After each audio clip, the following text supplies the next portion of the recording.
Bonjour à toutes et à tous, il a terminé 23e de ce Vendée Globe 2020-2021, c'était son premier Vendée Globe, il l'a bouclé en 103 jours, 18 heures, 15 minutes et 40 secondes, c'est Manuel Cousin. Bonjour Manuel. Bonjour Aurélien, bonjour à tous. Et merci d'être venu nous rendre visite pour nous raconter donc ce Vendée Globe qui s'est achevé le samedi 20 février au petit matin au Sable d'Olonne. On va revenir dans quelques instants sur toute cette course, sur ces 103 jours en mer, mais revenons d'abord sur cette arrivée. Vous qui êtes Rouennais, Normand d'origine, mais Vendéen et Sablais d'adoption, vous êtes habitué à voir ce chenal depuis la mer, mais cette fois, ça devait avoir un goût très particulier. Ouais, une autre saveur, c'était une arrivée magique. Franchement, j'ai eu beaucoup de chance. On arrive un samedi matin, il faisait plutôt beau, en tout cas il pleuvait pas. La mer, on voit sur les images que la mer était bien forbée, mais finalement ça rajoute peut-être un petit peu de piquant à cette incroyable aventure. Et j'ai eu une aventure magique, je crois que ça fera, je l'ai dit, mais je crois que ça restera un des plus beaux souvenirs de ma vie. Les Sablais, comme à leur habitude, étaient venus nombreux malgré tout ce qu'on connaît au niveau du Covid. J'étais surpris de voir autant de monde, autant de bateaux autour de moi, une ferveur incroyable et c'était juste fantastique. Et vous êtes arrivé 2 jours, ce qui est assez rare sur cette édition. On a eu beaucoup d'arrivées nocturnes sur ce Vendée Globe.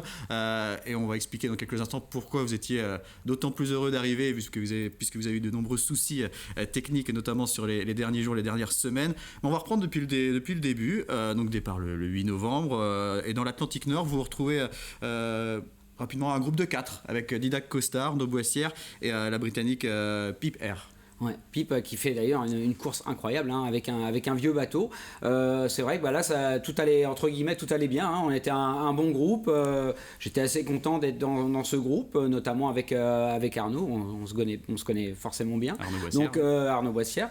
Donc j'étais plutôt content d'être là. Et voilà, jusque-là, j'avais pas eu trop de soucis techniques. Donc on va dire tout allait bien. Ouais. Donc passage de l'équateur en 23e position, comme à l'arrivée. Et dans l'Atlantique Sud, vous êtes avec le même groupe, mais il y a un bateau supplémentaire qui se joint à vous pendant quelques jours, c'est Armel Tripon sur l'Occitane en Provence qui avait eu des problèmes techniques et qui avait donc été ralenti. Il vous a doublé quand même à toute vitesse. Oui, forcément. Alors c'est assez drôle. Moi j'ai eu 2 bateaux qui m'ont doublé comme des fusées qui n'étaient pas à leur place forcément. C'était Armel sur l'Occitane et Jérémy Bayou après sur Charal. 2 bateaux qui sont rentrés puis repartis.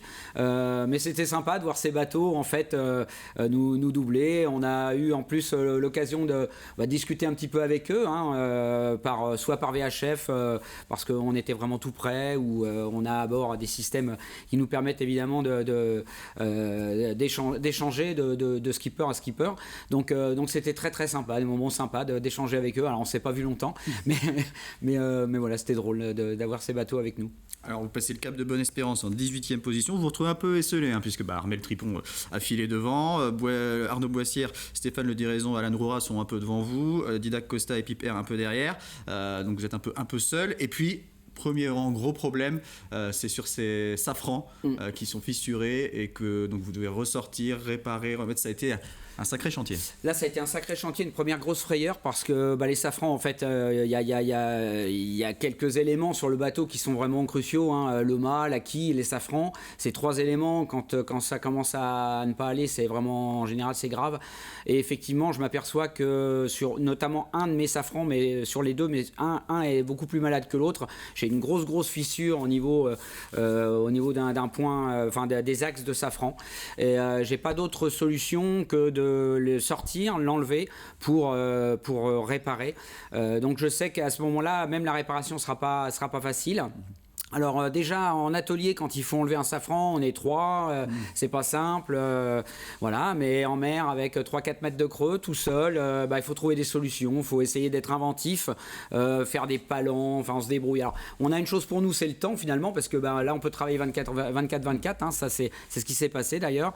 Donc j'ai réussi à sortir ce safran, à le réparer. Évidemment, quand c'est comme ça, quand on part sur un Vendée Globe, on emmène tout ce qu'il faut, en tout cas on essaye de penser à tout ce qu'il faut, de la résine, du carbone, téléphone, de quoi réparer, des outils évidemment.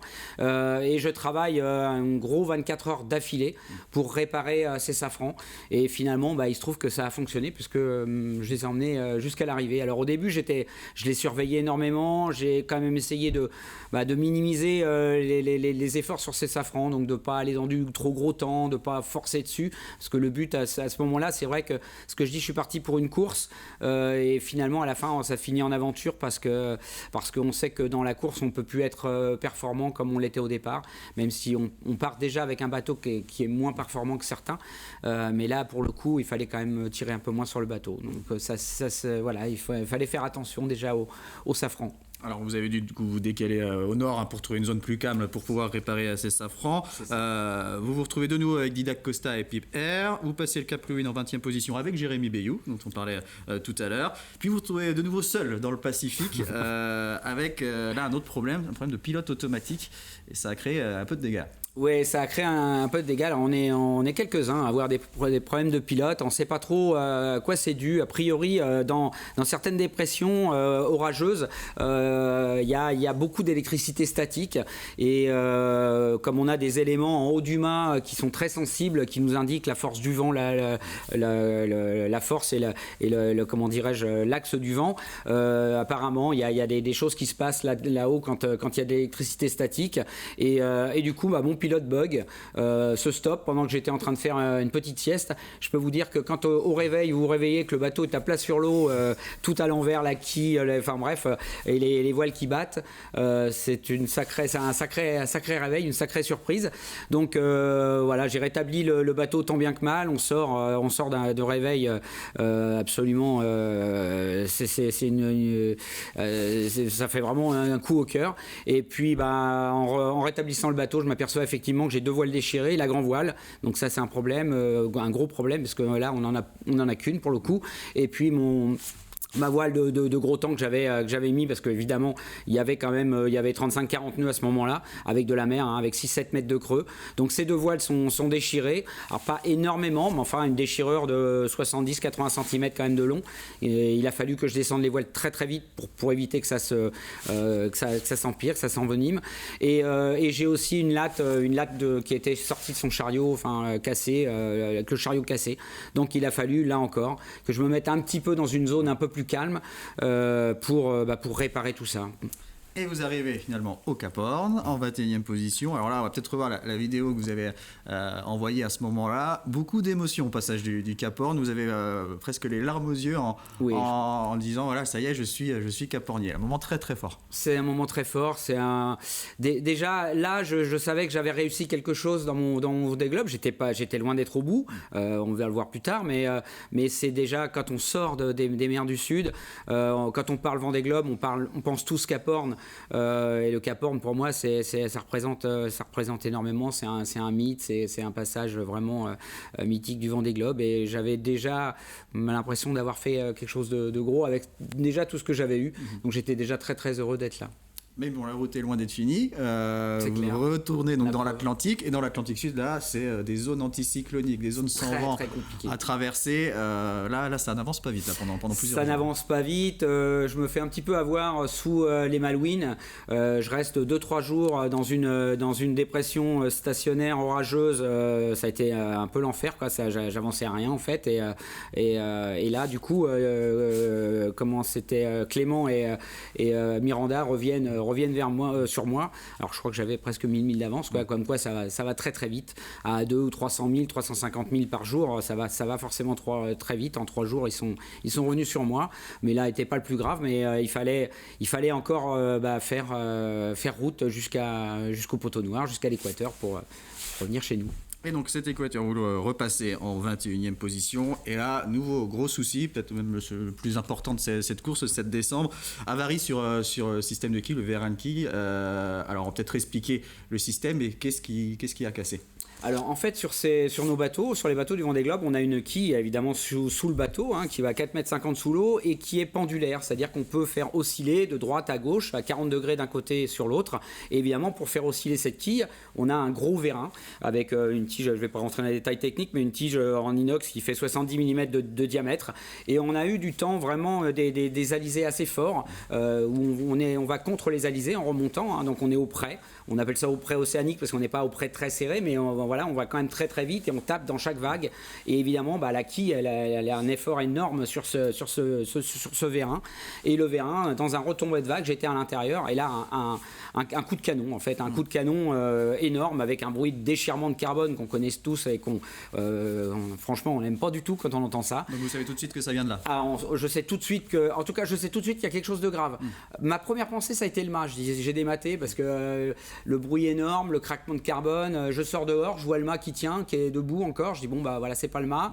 Après j'ai pensé tout de suite à la quille, de toute façon il y a deux éléments, et en fait quand j'ouvre le puits de quille, effectivement je vois la quille qui est folle, qui est plus tenue par ce vérin, et là je sais que c'est une avarie grave.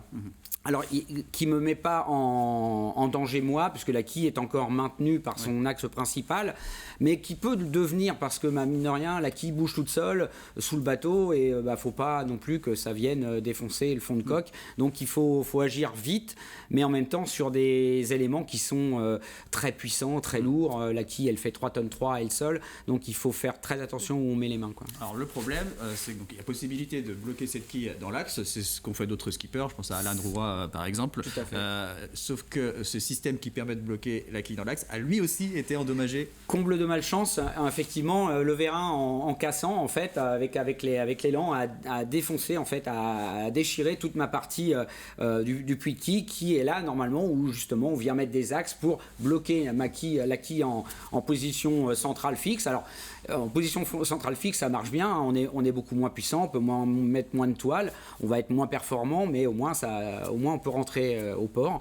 C'est ce que j'ai réussi à faire après, mais après avoir réparé le puits de quille, le carbone, les axes qui avaient bougé, enfin toute la pièce en fait principale. Et je peux vous dire que pour tenir la quille, c'est des axes, j'ai 3 axes de 50 mm de diamètre, enfin c'est des grosses pièces, et il a fallu que je tronçonne. Alors quand je dis tronçonne, à la scie à métaux, les axes, réparer le carbone. Enfin, ça a été 48 heures.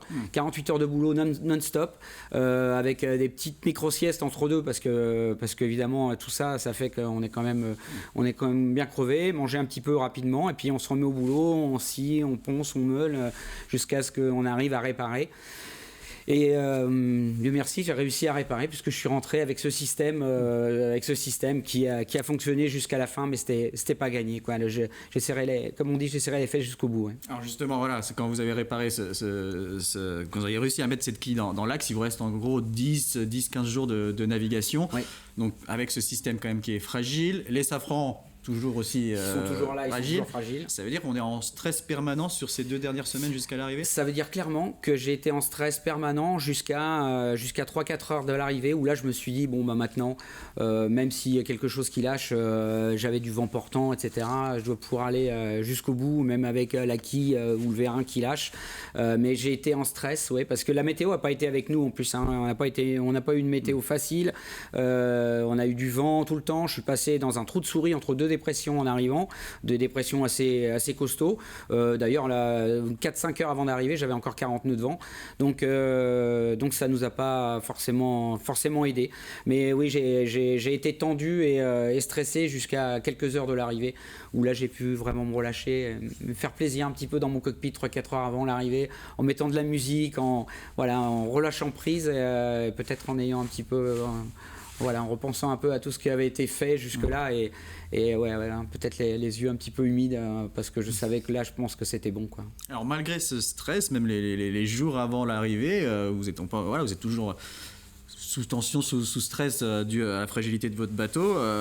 Dans vos vacations, vous parlez quand même déjà de vouloir y retourner, dire on se demande ce qu'on fait là plusieurs reprises, mais au final, à 2, 3, 4 jours de l'arrivée, on est déjà en train de se dire je veux y retourner. C'est ça qui est assez dingue dans cette course. Je pense qu'il y a une telle... c'est tellement fort. Il se passe des choses dans les mers du Sud qu'on peut difficilement expliquer. C'est une atmosphère, et puis il y a une telle émulation et c'est quand même une compétition hors norme, extraordinaire au sens propre du terme. Et c'est vrai que jamais, même dans les grosses galères, j'ai imaginé abandonner. Alors après, c'est ce que je disais à mon équipe ou à ma femme, je suis pas magicien non plus. J'ai la chance d'avoir un bagage technique qui m'a permis, je pense, de me débrouiller avec ces avaries techniques. Maintenant, il arrive un moment quand c'est plus possible, c'est plus possible. Donc je savais que c'était malheureusement possible l'abandon.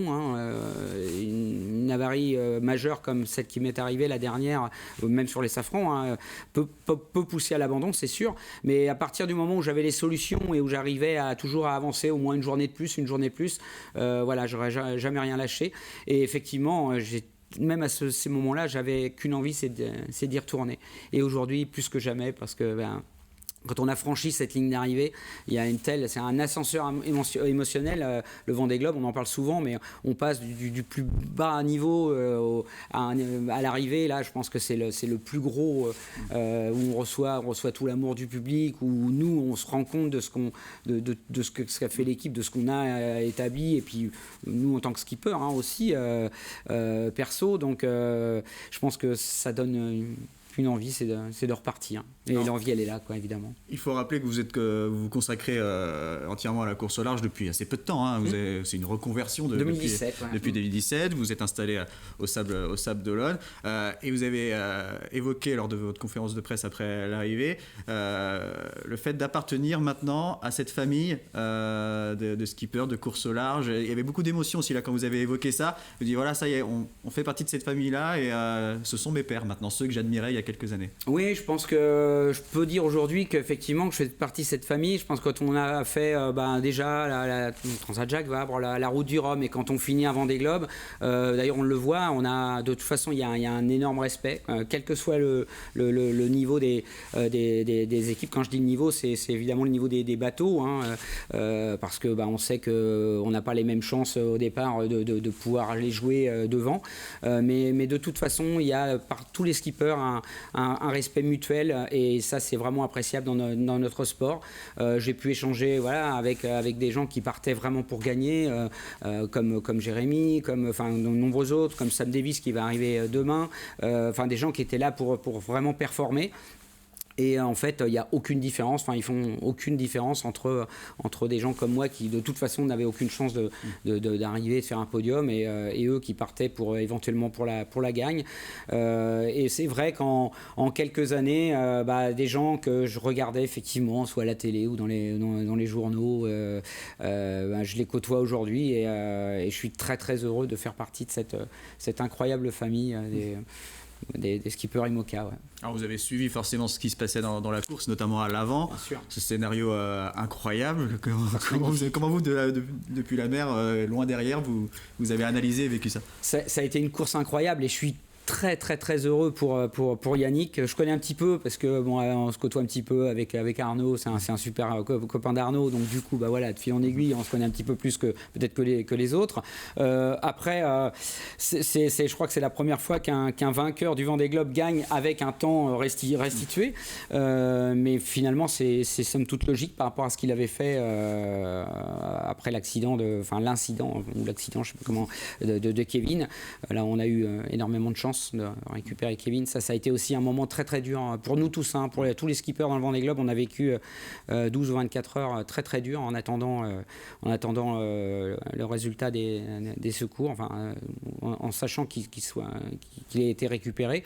Mais c'est vrai que ça a été une course dingue. Ils ont fait une course folle, quoi. Ils ont vraiment été vraiment forts.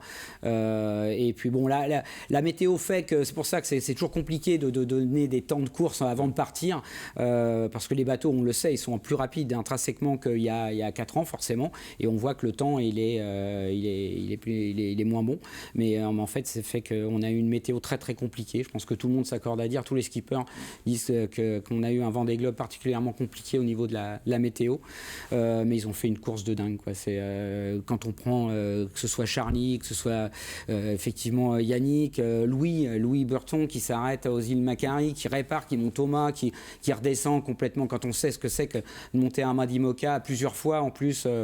Il n'a rien lâché, il repart comme une balle il arrive, il fait un podium. Chapeau bas, quoi.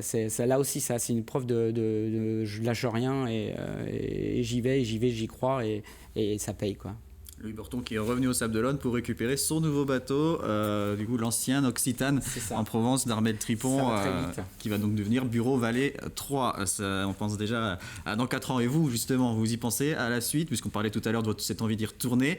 Est-ce que on commence déjà à discuter avec les partenaires, à se projeter, à faire à lorgner sur d'autres bateaux? Comment ça se passe? Bien sûr, on y pense maintenant, mais on y pensait déjà avant de partir. On en avait parlé.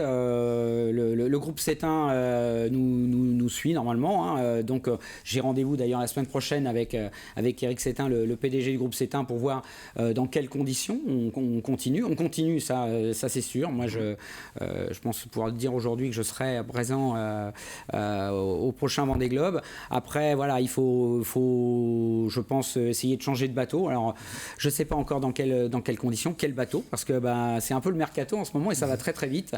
On avait des bateaux en vue qui sont déjà vendus. On voit que ça va très très vite. Donc il faut juste qu'on trouve les solutions, qu'on trouve un bateau qui nous convienne, qui soit dans nos prix, parce que on sait que les bateaux ça va du tout au tout, hein, donc il faut aussi qu'on trouve un bateau qui nous convienne. Mais voilà, dans l'idée c'est effectivement éventuellement chercher un copartenaire. Ça, Eric Cétain m'en a parlé. Il est plutôt assez pour. Si on veut évoluer et faire les choses bien avec un bateau performant qui puisse nous permettre aujourd'hui, demain, d'être dans le peloton, plutôt le peloton de tête. Alors peut-être pas la victoire, mais au moins essayer de courir devant. Il va falloir peut-être trouver un copartenaire pour nous aider, pour trouver un meilleur bateau. Ce serait, quoi qu'il arrive, un bateau à foil. D'ailleurs, est-ce que vous pensez qu'il y aura encore des bateaux à dérive droite au prochain Vendée Globe? Et bien là encore, ce Vendée Globe a été particulier parce qu'on a vu des gens incroyables comme Damien Seguin arriver super bien placé avec un bateau à dérive. Jean Le Cam, évidemment, on ne présente plus, mais Benjamin, bien sûr. J'aurais dû citer Benjamin en premier, excuse-moi Benj. Ne serait-ce que ces trois ont fait une course incroyable avec des bateaux à dérive. Donc des bateaux à dérive qui étaient bien préparés, super préparés, des super bateaux. Mais comme quoi, il est encore possible de faire un super Vendée Globe avec ces bateaux-là. Donc, dans l'idée, ce serait plutôt un bateau à foil, évidemment. Après, j'ai pas d'idée pour l'instant sur les bateaux. Comme il y a beaucoup de bateaux qui se vendent, c'est en plein mercato, on est en train de regarder. Donc, il n'y a pas vraiment de phase de pause, de décompression. On est à terre, mais on reste dans la préparation de la prochaine course, du prochain projet. Finalement, ça s'arrête pas. Complètement, ça s'arrête pas. Je pense que le lendemain matin, avec ma femme, on était encore au lit, qu'on parlait déjà du futur. Donc les gens nous disent repose-toi bien. Alors en fait, c'est juste on change de costume, on enlève le ciré, on enlève les bottes et quelque part on prépare le costume pour aller se présenter et essayer d'aller chercher effectivement du budget pour avoir un meilleur bateau. L'avantage, c'est que je pense pouvoir dire qu'on a prouvé qu'on pouvait faire et donc je pense que c'est un gros plus d'avoir fini ce Vendée, et en plus avec toutes ces avaries, je pense que on a su faire voir qu'on lâchait rien, et j'espère que ça pourra aider pour le prochain.